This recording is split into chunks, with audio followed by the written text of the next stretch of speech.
नमस्कार, माझं नाव प्रदीप जरांगे. MJ रिॲलिटीमध्ये स्वागत आहे आपलं. आज आपण बोलणार आहोत तिसऱ्या मुंबईबद्दल किंवा महामुंबईबद्दल. अर्थातच तिसऱ्या मुंबईबद्दल किंवा महामुंबईबद्दल बोलताना आपल्याला आठवते ती सिडकोने आज ही नवी मुंबई बनवली आणि त्यामध्ये ह्या वेगवेगळ्या ॲम्युनिटीज आपल्यासाठी प्रोव्हाइड केल्या.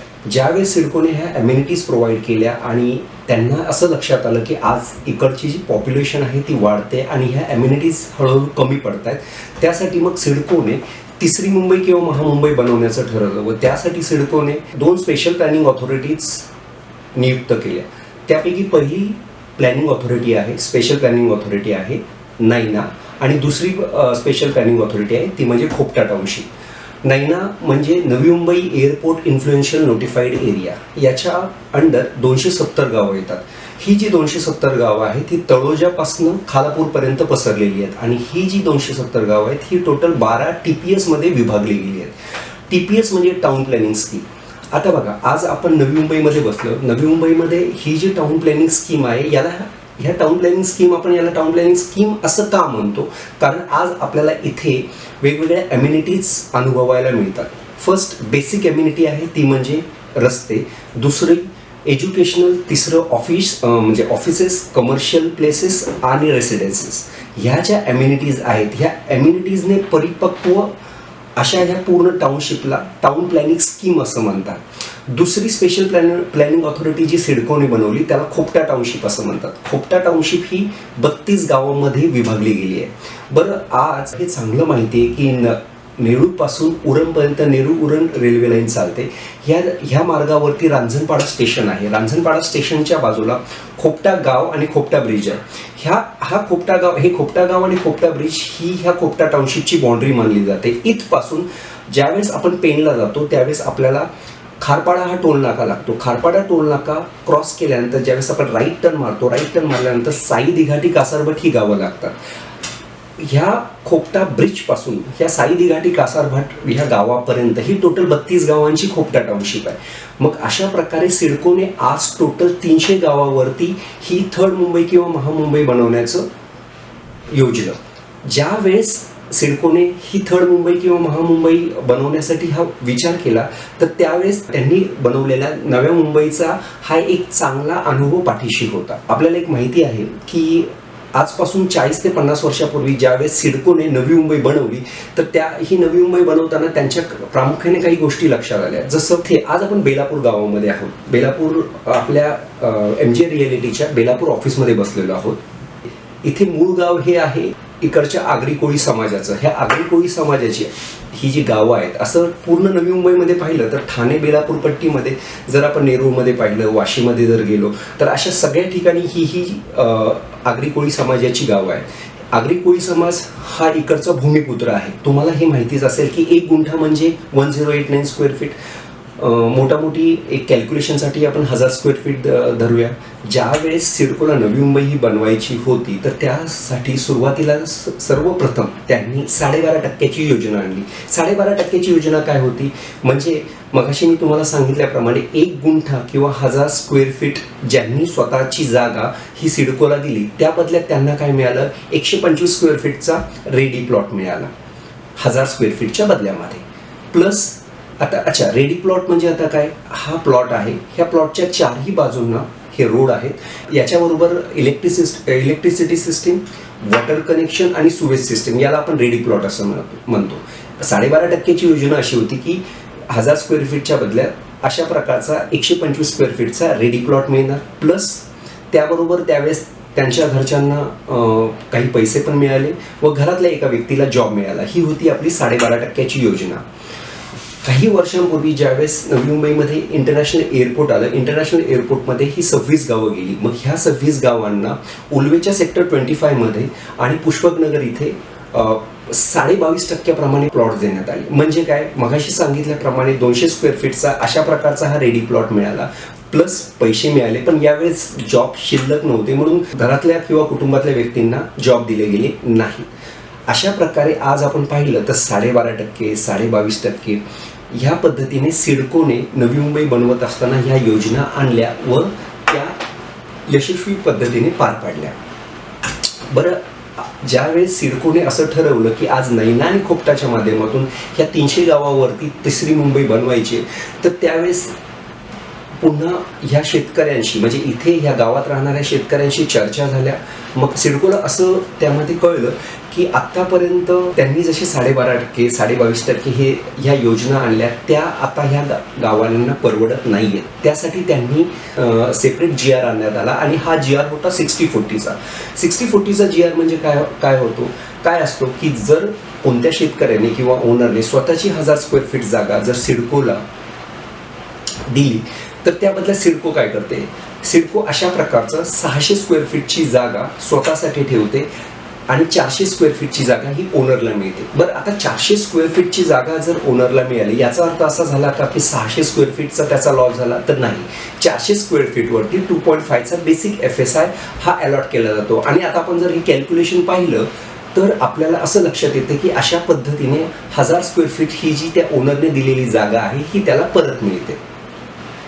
म्हणजेच काय की अशा प्रकारचं 400 स्क्वेअर फीटच्या रेडी प्लॉटवरती 1000 स्क्वेअर फीटचं टोटल व्हर्टिकल कन्स्ट्रक्शन आपल्याला इथे पाहायला मिळतं. ह्या गोष्टींचा अर्थ असा होतो की इथे कमीत कमी जागेवरती मॅक्झिमम मोठ्यात मोठी इमारत किंवा टॉवर बांधला जातो. सांगण्याचा अर्थ एवढाच आहे की आज या तिसऱ्या मुंबईमध्ये किंवा महामुंबईमध्ये ज्यावेळेस आपण जागा परचेस करतो, तर त्यावेळेस आपल्याला इथे सगळ्या ठिकाणी व्हर्टिकल कन्स्ट्रक्शन्स हे अशा प्रकारे पाहायला मिळतात. म्हणजेच याचा अर्थ असा झाला की आज हे जे व्हर्टिकल कन्स्ट्रक्शन्स आहेत आणि ह्या मिळणाऱ्या अम्युनिटीज आहेत, याच्यामुळे इकडे आपल्याला एक्स्ट्रा ॲडिशनल FSI पाहायला मिळतो. म्हणजे याचा अर्थ असा झाला की आपण एक एक्झाम्पल घेऊया. आज आपण बेलापूरमध्ये आहोत. ज्यावेळेस आपण पाम बीचने येतो किंवा सायन पनवेल हायवेने प्रवास करतो, तर त्यावेळेस आपल्याला रोडच्या डाव्या किंवा उजव्या बाजूला जर आपण पाहिलं तर मोठे मोठे म्हणजे 500 ते 1000 मीटरच्या अंतरावरती मोठी कन्स्ट्रक्शन्स म्हणजे बिल्डिंग्स किंवा मोठे टॉवर्स पाहायला मिळतात. बरं, त्याच्या साईडने आपण गेलो आणि मागच्या साईडने इमिडिएट त्याच्या पाहिलं तर आपल्याला असं लक्षात येतं की त्याच्या मागे ही रेग्युलर कन्स्ट्रक्शन्स आहेत. याचा अर्थ असा झाला की ज्या वेळेस आपण एखाद्या अम्युनिटीच्या शेजारी 500 ते 1000 मीटरच्या अंतरावरती एखादं कन्स्ट्रक्शन उभं करतो, तर त्यावेळेस आपल्याला एक्स्ट्रा ॲडिशनल FSI मिळतो की जो त्या तिकडच्या स्पेसिफिक ऑथॉरिटीने आपल्याला अलॉट केलेला आहे. बरं, याचं आता असं सांगायचं झालं तर आपल्याला एक गोष्ट लक्षात येते की आज आपण या तिसऱ्या मुंबईमध्ये कोणकोणत्या अम्युनिटीज पाहणार आहोत. सगळ्यात महत्त्वाची पहिली अम्युनिटी आहे ती म्हणजे तुमची इंटरनॅशनल एअरपोर्ट. दुसरं इथे अटल सेतू पाहायला मिळतो. तिसरं विरार अलिबाग कॉरिडॉर. चौथा पुणे सावंतवाडी एक्सप्रेसवे. पाचवा ग्रीनफील्ड हायवे. आता ग्रीनफील्ड हायवे काय आहे की आजपासून 3 ते 4 महिन्यापूर्वी गडकरीजींनी आपल्या रांजणपाडा स्टेशनच्या बाजूला पागोटे आहे, पागोट्यापासून कर्जतच्या चौक फाट्यापर्यंत 3000 करोडचा हा नॅशनल हायवेचा प्रोजेक्ट रेडी केला आणि त्याचं काम त्यांनी सुरुवात सुद्धा केलं. याला ग्रीनफील्ड हायवे म्हणतात.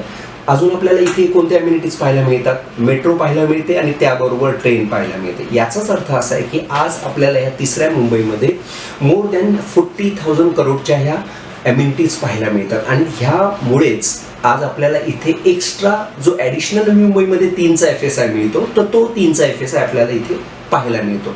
आता आपण एक उदाहरण घेऊया की आज आपण ह्या तिसऱ्या मुंबईमध्ये 5 गुंठ्याची जागा विकत घेतो. म्हणजे फक्त 5000 स्क्वेअर फीटची जागा विकत घेत आहोत. तर याचं कॅल्क्युलेशन किंवा याचं व्हॅल्युएशन आपल्याला कसं करता येईल? बघा, 5000 स्क्वेअर फीट 5 गुंठे म्हणजे 5000 स्क्वेअर फीट झाले. ॲडिशनल FSI 3चा होतो म्हणजे 15000 स्क्वेअर फीटचं ही कन्स्ट्रक्शन होतं. आता ह्या 15000 स्क्वेअर फीटच्या कन्स्ट्रक्शनची आपल्याला जर व्हॅल्यू काढायची असेल किंवा किंमत काढायची असेल तर ते आपण कसं कॅल्क्युलेट करू शकतो? आज आपल्या ह्या तिसऱ्या मुंबईच्या सगळ्यात जवळ 3 ते 4 किलोमीटर अंतरावरती उल्वे येतं. उल्वेमध्ये ज्यावेळेस एखादा शेतकरी आपली जागा बिल्डरला विकतो, तर तो त्याच्याबरोबर JV करतो. JV म्हणजे जॉईंट व्हेंचर. आता जॉईंट व्हेंचरचं उल्वेमध्ये प्रपोर्शन आहे 50-50. म्हणजे जर एखादी जागा बिल्डरने विकत घेतली आणि त्याच्यावरती जर बिल्डिंग बनवली, त्या बिल्डिंगमध्ये जे काही फ्लॅट्स असतात तर त्यापैकी 50% फ्लॅट्स हे ओनरचे असतात आणि 50% फ्लॅट्स हे शेतकऱ्याचे असतात. याला 50-50चं रेशो असं म्हणतात. मग आज उल्वेमध्ये आपल्याला हा 50-50चा JVचा रेशो पाहायला मिळतो. त्याचबरोबर 25 lakhs हे तो बिल्डर ऑन देतो पर गुंठा. आता अशा प्रकारे जर पाहायला गेलं तर आज आपण ही जी 5 गुंठ्याची जागा आहे याचं कॅल्क्युलेशन आपल्यासमोर कसं येतं, 25 lakhs ऑन जर मिळाले तर 25 गुंठे 5 गुंठे आणि याचा 5 गुंठे गुणिले 25 लाख इज इक्वल टू 1.25 CRचं आपल्याला हे व्हॅल्युएशन इथे पाहायला मिळतं. प्लस दुसरी गोष्ट, आता आपल्यासमोर हे जे 15,000 स्क्वेअर फीटचं कन्स्ट्रक्शन आहे त्याच्यामध्ये आपण एक फक्त एक्झाम्पल घेऊया की हे 300 स्क्वेअर फीटचं कन्स्ट्रक्शन आपण जर म्हणजे 300 स्क्वेअर फीटचा एक फ्लॅट जो 1 RK आहे तो जर आपण याच्यामध्ये काढला तर इथे आपले 50 फ्लॅट निघतात. ह्या 50 फ्लॅटमध्ये जेबीच्या प्रोपोर्शननुसार 25 फ्लॅट हे बिल्डरचे असणार, 25 फ्लॅट हे आपले असणार. बरं, 25 फ्लॅटचा अर्थ असा झाला की आपल्याकडे 7,000 स्क्वेअर फीटचा रेडी माल आज माल तयार झालेला आहे जो आपण रेंटने देऊ शकतो किंवा विकू सुद्धा शकतो.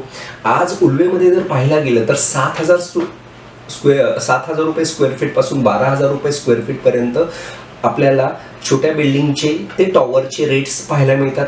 आज आपण फक्त ह्या 7,500 स्क्वेअर फीटच्या मालाचे फक्त 5,000 रुपये स्क्वेअर फीटने जरी कॅल्क्युलेशन केले तर साधारणतः 3.75 CR म्हणजे 4.25 करोडचे आपले 25 फ्लॅट हे अशा पद्धतीने आपल्याला रेडी करून मिळतात. बरं, मगाशी सांगितल्याप्रमाणे 1.25 CR जे ऑनचे मिळालेले आहेत आणि प्लस 3.75 CR हे जर कॅल्क्युलेशन केलं तर 5 CRची ही आपली रेडी होते प्रॉपर्टी. अशा प्रकारे आता आपण पाहिलं की 5 गुंठ्यांची ही जी आपली प्रॉपर्टी आहे आणि हिचं जे कॅल्क्युलेशन किंवा हिचं व्हॅल्युएशन जे असणार आहे ते अशा प्रकारे 5 करोडचं होतं. बरं, हे तर व्हॅल्युएशन किंवा कॅल्क्युलेशन मी सांगतोय म्हणून नाही, तर आपल्याला एक गोष्ट इथे पाहायला मिळते. ज्या वेळेस आजपासून 30-40 वर्षापूर्वी हे तिसऱ्या मुंबईचं प्लॅनिंग सुरुवात झालं त्यावेळेस MMRDAने आणि सिडकोने मिळून एक छोटासा व्हिडिओ यूट्यूबवरती प्रसारित केलेला. आता हा जर व्हिडिओ आपण आता पाहूया त्याच्यामध्ये तुम्हाला आत्ता मी ज्या काही अम्युनिटीज इथे ॲड होणाऱ्या ज्या सांगितल्या आहेत त्या तिथे ऑलरेडी MMRDAने मेन्शन केलेल्या आहेत आणि त्या पद्धतीने त्याचं 80 to 90% काम आज आपल्याला इथे पूर्ण झालेलं पाहायला मिळतं.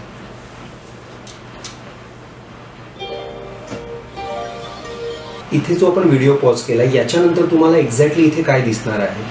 मगाशी मी सांगितल्याप्रमाणे तुम्हाला आठवत असेल तर आपण व्हर्टिकल कन्स्ट्रक्शन बद्दल बोललेलो. 60-40 हे जे कन्स्ट्रक्शन आहे म्हणजे इथे कमीत कमी जागेत मोठमोठ्या बिल्डिंग्स आपल्याला दिसणार आहेत. ह्या व्हिडिओमध्ये आता ह्या पुढच्या भागामध्ये ही जी व्हर्टिकल कन्स्ट्रक्शनची मी संकल्पना सांगितली ती संकल्पना इथे MMRDAने साकारताना आपल्याला दिसते.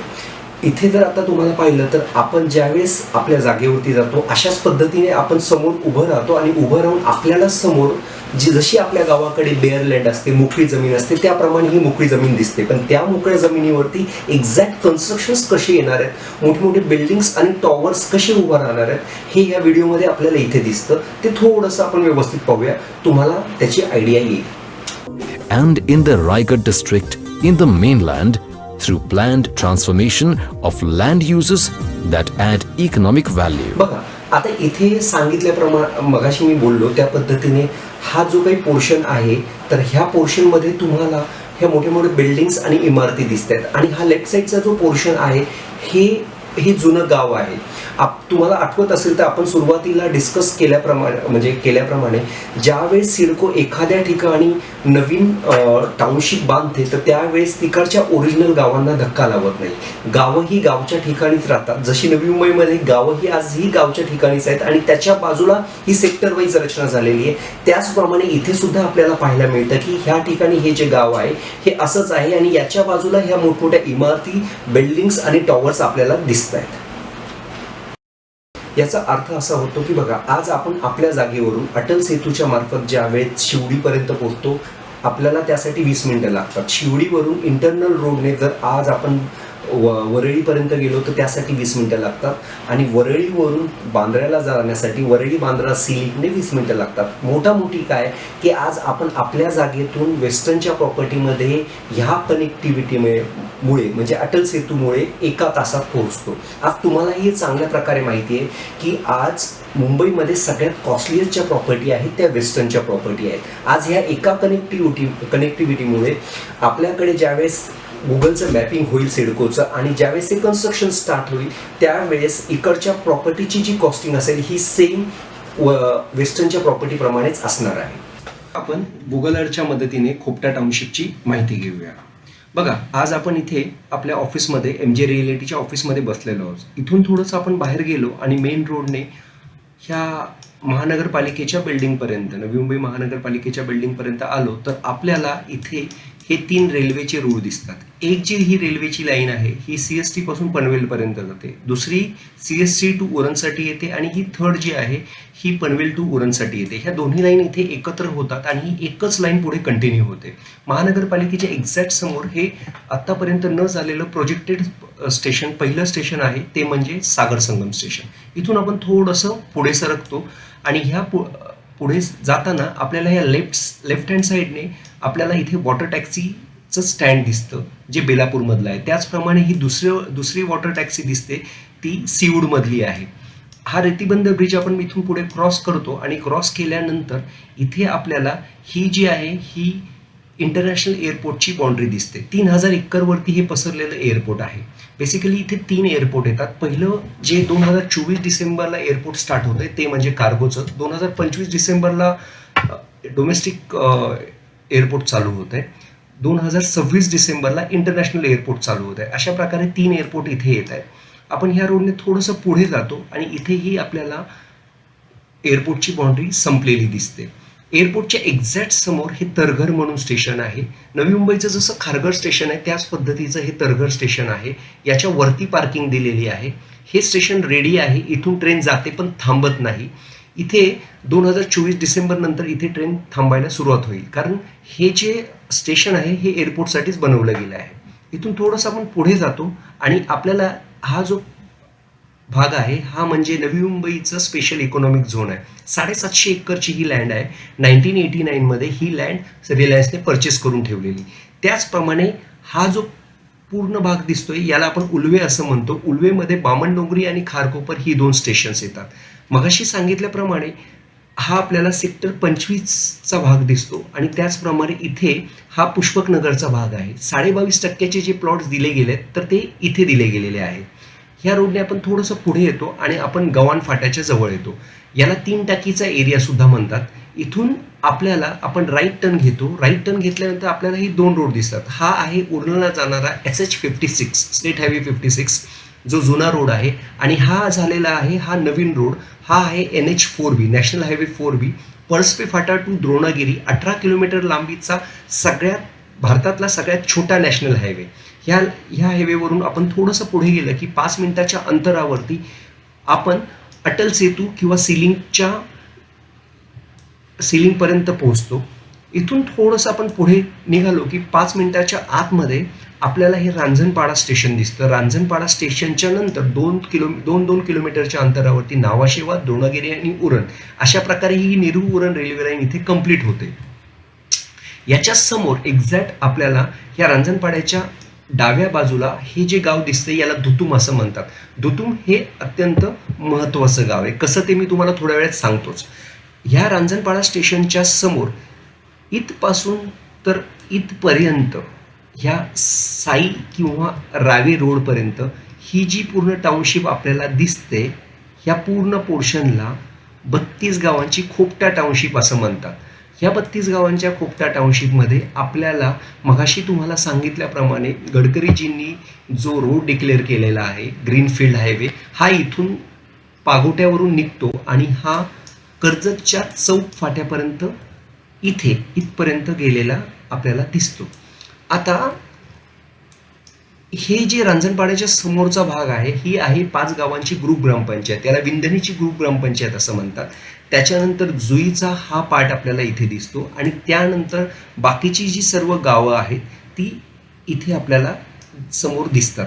ह्या पद्धतीने आपण साईपर्यंतचा हा जो पूर्ण पोर्शन आहे म्हणजे रांजणपाडा स्टेशन टू हे साई दिघाटी किंवा हे जितेचं रेल्वे स्टेशन जे दिसतंय हे टोक ही पूर्ण 32 गावांची खोपटा टाउनशिप आपल्याला अशा प्रकारे इथे पाहायला मिळते. आता आपण खोपटा टाउनशिपची जी माहिती आहे ती मॅपच्या साह्याने घेतोय. थोडंसं आपण इथे लक्ष दिलं तर आपल्याला एक गोष्ट दिसते की हा जो काही पार्ट दिसतोय आपल्याला इथपासून इथपर्यंतचा तर हा आहे आपला रांजणपाडा स्टेशनच्या समोरचा पोर्शन. जर असं पाहिलं तर आपल्या एक गोष्ट लक्षात येते की हा जो मागचा भाग आहे, इथे आपलं इंटरनॅशनल एअरपोर्ट आहे, त्याच्यानंतर आपल्याला जे दिसतं तो आपला अटल सेतू किंवा सीलिंग असं आपण म्हणतो, आणि त्याच्यानंतर रांजणपाडा स्टेशनच्या समोरचा हा भाग. इथे जर पाहिलं तर इथे आपलं धुतुम हे गाव येतं. आता धुतुम हे गाव इम्पॉर्टंट का आहे, त्याचं एक रिझन सांगायचं म्हटलं तर तो आहे पहिला आपला मेट्रोचा टप्पा. सिद्धिविनायक टू धुतुम हा मेट्रोचा टप्पा आहे. त्याचा जर मॅप आपल्याला पाहायचा झाला तर बघा, आपल्याला इथे लक्षात येतं की सिद्धिविनायकच्या मागे मेट्रोचं अंडरग्राऊंड काम चालू आहे. सिद्धिविनायकच्या मागच्या साईडने ही जी मेट्रो निघते ही जाते सिद्धिविनायक, त्याच्यानंतर परेल, आचार्य धोंडे मार्ग, शिवडी, रिलीफ सेंटर जे पाण्यामधलं स्टेशन आहे, त्याच्यानंतर शिवाजीनगर, गव्हाण आणि धुतुम. आता ही जी सिद्धिविनायक टू धुतुम हा जो काही मेट्रोचा टप्पा आपल्याला दिसतो हा येतो सिलिंकवरनं, कारण सिद्धिविनायक नंतर परेल, आचार्य धोंडे मार्ग आणि शिवडी इथपर्यंत ही मेट्रो अंडरग्राऊंड येते. त्यानंतर ही मेट्रो सिलिंकवरती चढते आणि त्यानंतर सिलिंकवरून शिवडीपासून रिलीफ सेंटर, शिवाजीनगर आणि गव्हाण हे उल्वेच्या मागे येतात आणि धुतुमला ही जमिनीवरती उतरते. अशा पद्धतीने सिद्धिविनायक पासून धुतुम हा जो काही मेट्रोचा टप्पा आहे हा पहिला टप्पा आहे. आणि याच्यानंतर धुतुम नंतर वाल्टिखार, बोरीचा कोठा, जुई, पिरकोन, सार्डे, वशेनी, पुनाडे, केळवणे, साई, कासारबट, खारपाडा आणि दुश्मी हे पेनच्या अलीकडे येतं. अशा प्रकारे धुतुम टू दुश्मी हा मेट्रोचा दुसरा टप्पा आहे. याच्यामध्ये आपल्याला एक गोष्ट प्रामुख्याने जाणवते. आपण परत ह्या मॅपवरती पाहूया. इथपासून ह्या धुतुमपर्यंत ही मेट्रो पहिल्या टप्प्यामध्ये येते आणि त्याच्यानंतर आत्ता सांगितल्याप्रमाणे दुसरा टप्पा जो आहे ही पूर्ण मेट्रो ह्या कोपटा टाउनशिपमधून ट्रॅव्हल करत हा जो साईचा भाग आहे, जो शेवटचा भाग आहे, इथपर्यंत ही मेट्रो दुसऱ्या टप्प्याच्या अंतर्गत येते. अशा प्रकारे सिद्धिविनायक पासून ह्या धुतुमपर्यंत पहिला टप्पा आणि धुतुमपासून खारपाड्याच्या टोल नाक्यापर्यंत हा दुसरा टप्पा मेट्रोचा आपल्याला ह्या खोपटा टाउनशिपमध्ये झालेला दिसतो. ज्यावेळेस आपण एखादी जमीन खरेदी करतो त्यावेळेस आपण स्वतःला बेसिक एक 3 ते 4 क्वेश्चन्स विचारतो. हे क्वेश्चन कोणते असतात? आज जी जमीन आपण खरेदी करणार आहोत ती जमीन ओपन किंवा खुली आहे का? तर यस, आन्सर आहे हो, ही जमीन खुल्या किंवा ओपन कॅटेगरीमध्ये येते.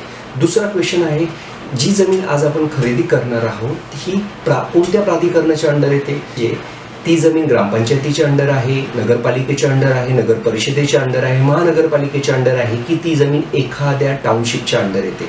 तर याचा आन्सर आहे यस, ती जमीन सिडकोच्या टाउनशिपच्या अंडर येते. जर ही जमीन सिडकोच्या टाउनशिपच्या अंडर येते तर पुढचा ऑटोमॅटिक प्रश्न असा येतो की ही जमीन कोणत्या सेक्शनच्या अंडर येते? तर ही जमीन येते डेव्हलपमेंट प्लॅन किंवा डेव्हलपमेंट सेक्शनच्या अंडर किंवा त्याला डीपी प्लॅनच्या अंडर असं सुद्धा म्हणतो.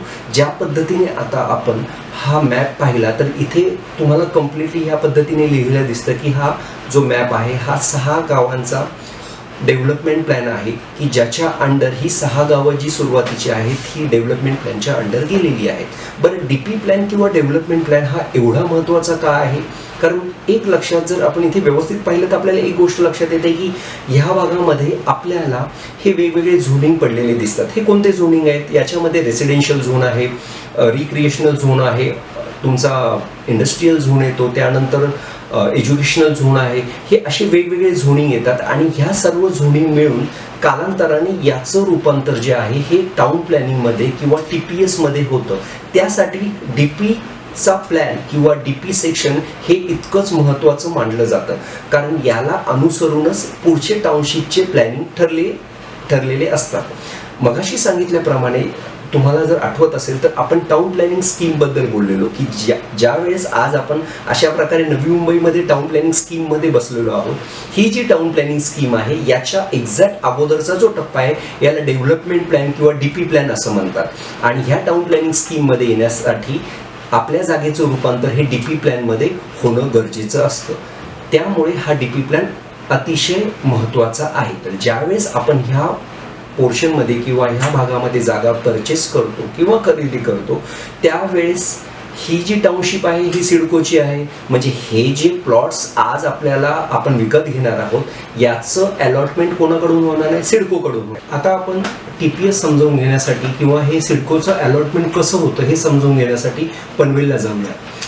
साधारणतः हे रांजणपाडा स्टेशन आहे आणि रांजणपाडा स्टेशनवरून आपण थोडंसं पुढे गेलो की आपल्याला हे पनवेलचं स्टेशन लागतं. ह्या पनवेलच्या स्टेशनच्या समोरचा हा सायन पनवेल हायवे जर तुम्ही पाहत असाल तर तुम्हाला एक गोष्ट लक्षात येते की ज्यावेळेस आपण वाशीवरनं येतो आणि वाशीवरनं आल्यानंतर लेफ्ट टर्न घेतो न्यू पनवेलसाठी, हा ब्रिज सोडून थोडासा आतमध्ये जातो. हा रोड एक साधारणतः 5 मिनटं ड्राईव्ह केल्यानंतर एक्सप्रेसवेला आपण खालच्या साईडने क्रॉस करतो आणि आपण सुकापूर रोडला लागतो. सुकापूर रोडला लागल्यानंतर ही जी आता आपल्याला दिसते ही आहे बालाजी सिम्फनी. ही फार जुनी बिल्डिंग आहे बालाजी सिम्फनी, आजपासून 15 ते 20 वर्षापूर्वी बांधली गेलेली. आणि एक्झॅक्ट ह्या परिसरामध्ये ज्यावेळेस आपण एंटर करतो त्यावेळेस आपल्याला याच्या बाजूला हे नवीन झालेले काही रोड्स दिसत आहेत. त्याचबरोबर इथे हे जे कन्स्ट्रक्शन चालू आहेत, फॉर एक्झाम्पल इथे बालाजी एवेरा आहे, कनकिया बिल्डर्स आहेत, शहा बिल्डर्स आहेत, असे मोठे मोठे बिल्डर्स आलेले आहेत आणि यांनी हे जे कन्स्ट्रक्शन आहेत हे आपल्याला इथे यांचे कंप्लीट झालेले दिसतात. आणि हे कंप्लीट झालेले कन्स्ट्रक्शन पाहिल्यानंतर आपल्याला असं एक लक्षात येतं की हा पूर्णच्या पूर्ण जो एरिया आहे हा पूर्णपणे भरलेला आहे आणि हा लोक ऑलरेडी इथे राहण्यासाठी सुद्धा आलेले आहे. बरं, हा एरिया कोणता आहे? हा एरिया हा आहे नवीन न्यू पनवेलचा एरिया आणि याच्या बाजूला एक्झॅक्ट हे जे लोकेशन दिसत आहेत आपल्याला ही आहे पाच गावांची नवीन झालेली लोकवस्ती. बरं, हा बालाजी सिम्फनीचा भाग म्हणजे नेमकं काय हे जर समजायचं असेल तर आपल्याला त्यासाठी मॅप्स वरती जाणं गरजेचं आहे. आपण टाउन प्लॅनिंग स्कीमचा जो मॅप आहे त्याच्यावरती आपण आता शिफ्ट करूया की जेणेकरून आपल्याला त्याबद्दलची आयडिया येईल. आता हा जो काही पूर्ण भाग आहे किंवा हा मॅप आहे हा आहे टाउन प्लॅनिंग स्कीम नंबर 4 किंवा TPS 4, नैनाचा टाउन प्लॅनिंग स्कीम 4चा हा मॅप आहे. याच्यामध्ये आपल्याला एक्झॅक्ट हा पोर्शन जो दिसतो आहे तर हा आहे बालाजी सिम्फनीचा. बालाजी सिम्फनीच्या ह्या बिल्डिंगच्या बाजूला हे जे आहेत ही 50 प्लॉटचा पहिला पायलट प्रोजेक्ट आहे नैनाचा, ज्याला आपण टाउन प्लॅनिंग स्कीम नंबर 1 म्हणतो, जो नैनाने सक्सेसफुली कंप्लीट केला आणि लोकांना हँडओव्हर करण्यात आला. याच्या बाजूचा मगाशी जो आपण भाग पाहिला आणि ही जी गावं पाहिली ती आहेत नेवाळे, आदई, आकुर्ली, शिलोत्तर, रायचूर आणि पाली देवत. ही जी 5 गावं आहेत ही 5 गावं मिळून तुमचा टाउन प्लॅनिंग स्कीम नंबर 4 झालेला आहे. 1133 प्लॉटचा हा प्रोजेक्ट असून इथे हा प्रोजेक्ट पाहिल्यानंतर आपल्याला एक गोष्ट अशी लक्षात येते की इथे हे बघा, हे अशा प्रकारे छोट्यात छोटा प्लॉट असेल जो 1 ते 2 गुंठ्याचा असू दे किंवा मोठ्यात मोठा हा असा 1 एकरचा प्लॉट असू दे, ह्या प्रत्येक प्लॉटला रोड अलॉट झालेले आहेत. 188 CRचं हे जे टेंडर आहे सिडकोचं हे 1 वर्षापूर्वी ह्या रोडसाठी पास झालेलं आहे. आणि इथे आपल्याला अजून एक गोष्ट लक्षात येते की इथे जसं हा 15 मीटरचा रोड दिसतोय छोट्यात छोटा, त्याचप्रमाणे मोठ्यात मोठा हा 45 मीटरचा रोड सुद्धा आहे. यामध्ये आपल्याला एक गोष्ट प्रामुख्याने लक्षात येते, मगाशी मी तुम्हाला 60-40 ची जी स्कीम समजावून सांगितली त्याचा अर्थ असा होता की 600 स्क्वेअर फीटची जी जागा आहे किंवा 60% जी जागा आहे ही सिडको घेते आउट ऑफ 1000 स्क्वेअर फीट. ही 60% जागा सिडको का घेते त्याचं मेन रिझन हे आहे की त्यांना अशा प्रकारे 15 मीटरच्या रोडपासून 45 मीटरच्या रोडपर्यंतचे जे आहेत जागा आहेत त्या त्यांना वापराव्या लागतात. दुसरी गोष्ट, हे जे मोठे प्लॉट्स आपण पाहतोय जे येलो कलरमध्ये दिसत आहेत ह्या अशा प्रकारचे प्लॉट जे आहेत ते IAS आणि IPS अधिकाऱ्यांसाठी राखीव ठेवलेले असतात ते की जे त्यांना सेंट्रल आणि स्टेट गव्हर्नमेंटला द्यावे लागतात.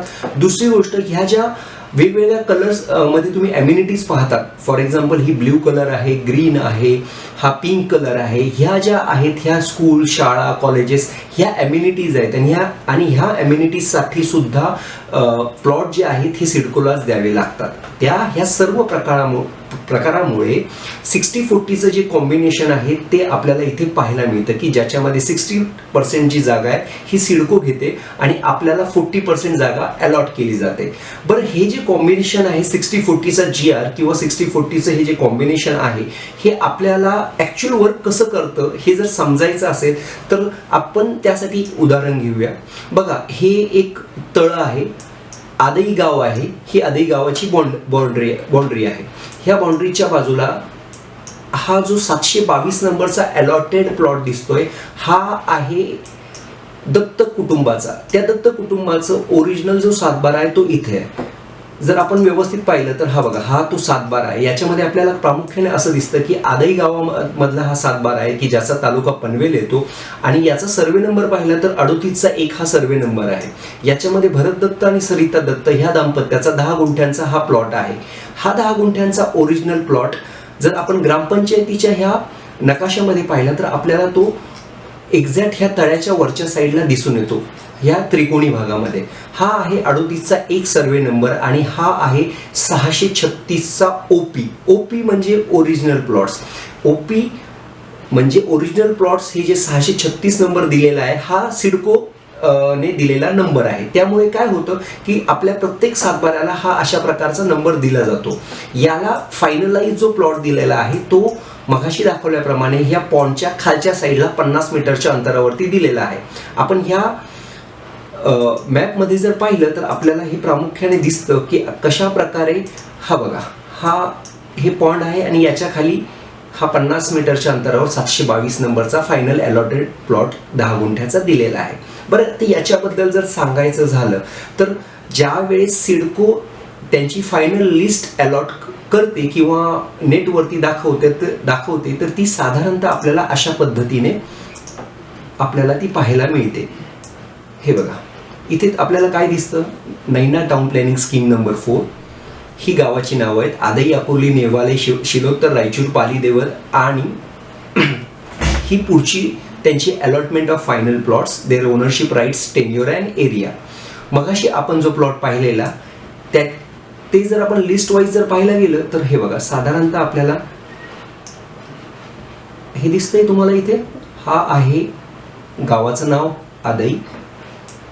हा आहे आपला 722 नंबरचा प्लॉट. मगाशी मी तुम्हाला ओपी असं सांगितलेलं. ओपी म्हणजे ओरिजिनल प्लॉट. हा आहे तुमचा ओरिजिनल प्लॉट जो आहे 636 नंबर जो आपल्याला इथे दिसतोय. फायनल प्लॉट आहे 722 म्हणजे FP बोलतात त्याला. Total final plot area in square metre हे सगळ्यात महत्वाचं आहे. हे किती दिलंय हे बघा, हे इथे दिलेलं दिसतंय 400 स्क्वेअर मीटर म्हणजेच 4000 स्क्वेअर फीट म्हणजेच 4 गुंठे. आता आपण मगाशी जो फायनल 7/12 पाहिला हा कितीचा होता, 10 गुंठ्यांचा, बरोबर. आता ह्या 10 गुंठ्यांच्या प्लॉटमध्ये हा जो फायनल प्लॉट आपल्याला इथे पाहायला मिळतोय तो कितीचा आहे, 400 मीटरचा म्हणजे 4 गुंठे. ओरिजिनल प्लॉट 10 गुंठ्यांचा, फायनल प्लॉट 4 गुंठ्यांचा. हे जे दिसत आहेत भरत दत्त आणि सरिता दत्त हे ह्या शेतकऱ्यांची नावं आहेत. याचाच अर्थ काय की मगाशी सांगितल्याप्रमाणे 60-40चा जो आपला रेशो आहे त्यानुसार आपल्याला ओरिजिनल जागेमध्ये 60% ही जागा सिडकोने घेतलेली आहे आणि इथे 4 गुंठ्याची जागा आहे 10 गुंठ्यापैकी ही ह्या फॅमिलीला मिळालेली आहे. आणि हा जो फायनल प्लॉट आहे तो आपल्याला अशा प्रकारे हा 722 नंबरचा फायनल प्लॉट आपल्याला इथे पाहायला मिळतो. अशा प्रकारे ही जी फायनल प्लॉटची अलॉटमेंट आहे ती इथे आपल्याला झालेली दिसते. बघा, आता आपण ज्याप्रमाणे समजून घेतलं की साधारणपणे आपल्याला अलॉटमेंट प्लॉट्स टाउन प्लॅनिंग स्कीममध्ये कसे मिळतात हे तर आपल्याला इथे लक्षात आलेलंच आहे. बरं, हा जो 722 नंबरचा प्लॉट आहे आपण याच्याबद्दलच एक एक्झाम्पल घेऊया की आज जर आपण टाउन प्लॅनिंग स्कीममध्ये एखादा प्लॉट विकत घेत असू तर असा कोणता मोठा फरक पडतो की जिथे आपण रेडी डेव्हलप प्लॉट किंवा रेडी टू मूव्ह प्लॉट विकत घेतल्यामुळे आपल्याला एक्झॅक्ट आपल्या व्हॅल्युएशनमध्ये जागेच्या किती फरक पडतो हे जर समजावून घ्यायचं असेल तर त्यासाठी आपण एक कॅल्क्युलेशन बघूया. या कॅल्क्युलेशनमध्ये आपल्याला हा जो आहे पूर्ण अंदाज येऊन जातो. इथे जर आपण आता व्यवस्थित पाहिलं तर बघा, आता आपण 10 गुंठ्यांबद्दल बोलत होतो. साधारणतः 25 लाख रुपये पर गुंठ्याची कॉस्टिंग ही जाते इथे. त्याप्रमाणे 2.5 CR ह्या पूर्ण प्लॉटची कॉस्टिंग जाते. बरं, यामध्ये आपल्याला फायनल प्लॉट हा 4 गुंठ्यांचा किंवा 400 मीटरचा मिळतो. हा 400 मीटरचा जो प्लॉट आपल्याला मिळतो याच्यामध्ये एक्झॅक्ट आपण कन्स्ट्रक्शन किती करू शकतो तर याचं हे एक छानसं उदाहरण आहे. इथे आपल्याला G+7ची बिल्डिंग बांधता येते. ह्या G+7च्या बिल्डिंगमध्ये ग्राउंड फ्लोअर हा तुमचा पार्किंगसाठी पकडला तर वरचे जे 7 फ्लोअर आहेत त्या प्रत्येक फ्लोअरवरती 2500 स्क्वेअर फीटचं बांधकाम आपल्याला करता येतं. म्हणजे साधारणतः 500 स्क्वेअर फीटचे 5 फ्लॅट यामध्ये निघतात. आणि जर 7 फ्लोअरला अशा प्रकारे आपण कॅल्क्युलेशन केलं तर 35 फ्लॅटचं हे कॅल्क्युलेशन आपल्या समोर येतं. म्हणजे ह्या जागेमध्ये आज आपले 35 फ्लॅट्स उभे राहू शकतात. बरं, आत्ता 2.5 CR ही जर प्लॉटची कॉस्टिंग पकडली तर त्यामध्ये 1350 ते 1450 पर्यंत आज बेसिक बांधकामाचा रेट जर पाहिला तर साधारणतः 3.5 CR चा हा जो खर्च आहे हा पूर्ण बिल्डिंगच्या बांधकामासाठी येतो. म्हणजेच 2.5 CR चा प्लॉट, 3.5 CR चं बांधकाम आणि 6 CR ची ही पूर्ण प्रॉपर्टीची कॉस्टिंग आपल्याला पडते. बरं, यामध्ये आज जर तुम्हाला चांगल्या प्रकारे माहिती असेल की बालाजी सिम्फनी सारख्या ठिकाणी किंवा त्याच्या आसपासच्या एरियामध्ये साधारणतः एका फ्लॅटची म्हणजे 1 BHK च्या फ्लॅटची कॉस्टिंग ही 45 lakhs जाते, 2 BHK ची 1,10 lakhs आणि 3 BHK ची 1,89 lakhs. साधारणतः 500 स्क्वेअर फीटचा हा फ्लॅट असला तरी मी फक्त 50 लाख याची जरी कॉस्टिंग पकडली तरी आज 35 फ्लॅटची अप्रॉक्सिमेट कॉस्टिंग जी आहे ही 18 CR जाते. अशा प्रकारे आज आपण ह्या 6 CR च्या एकूण गुंतवणुकीमध्ये 18 CR चं हे प्रॉफिट कमवू शकतो. म्हणजेच 18 - 6 केले तर हे 12 CR चं डॉट प्रॉफिट आपल्याला इथे निघतं. बरं, यामध्ये दुसरा भाग असा आहे की जर आपण इथे जेव्ही किंवा जॉईंट व्हेंचर केलं तर ही जी 3.5 CR ची बांधकामाची कॉस्ट आहे ही सुद्धा आपल्याला देण्याची गरज नाहीये. म्हणजे ह्या 2.5 CR च्या कॉस्टमध्ये जेव्ही मध्ये जाऊन आपल्याला 9 CR चा प्रॉफिट आपण कमवू शकतो. अशा प्रकारे टाउन प्लॅनिंग स्कीम मध्ये जर एखादा रेडी टू मूव्ह छोटा प्लॉट घेतला तर त्याचे अतिशय चांगले बेनिफिट आपल्याला इथे पाहायला मिळतात.